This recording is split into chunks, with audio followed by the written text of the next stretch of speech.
A fair coin is tossed twice. Show that the events A, the first toss yields heads, B, the second toss yields heads, and C, the two tosses yield different results, are pairwise independent events, but the probability of A intersect B intersect C is not equal to P of A times P of B times P of C. Fairly simple experiment here. Let's go ahead and list out the sample space here. You could either get heads and heads, or heads and tails, or tails and heads, or finally you could get tails and tails.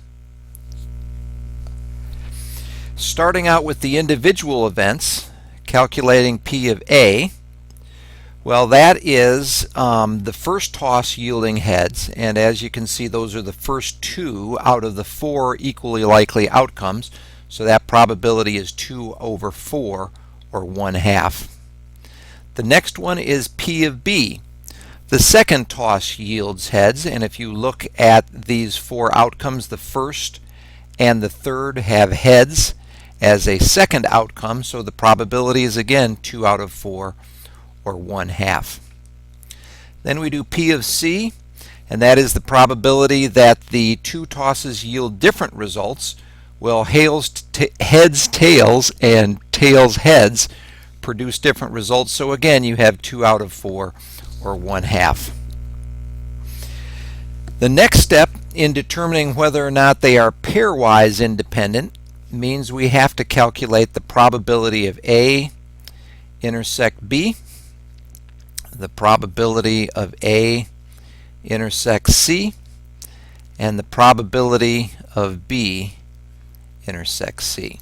So let's start with the first one, the probability of A intersect B. Well, that's where the first toss yields a head and the second toss yields a head. That only occurs in one of the four outcomes that are equally likely, so 1/4 is the probability of getting heads on the first toss and heads on the second toss.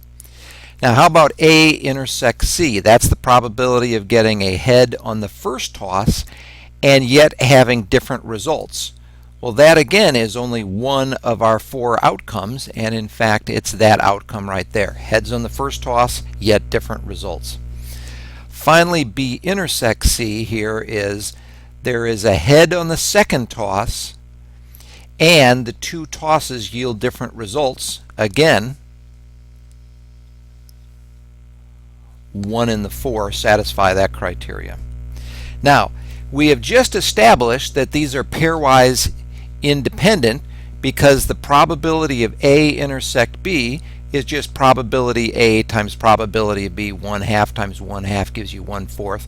Likewise, the probability A intersect C is the probability of A times the probability of C is 1/4.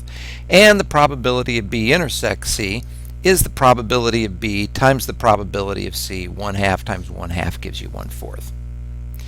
The next thing we want to show is we want to calculate the probability of A intersect B intersect C. Well, back to our events again. That is the probability that the first toss is a head, the second toss is a head, and you have different results on the two tosses, but that's impossible if the first two are heads. So the probability of this is 0.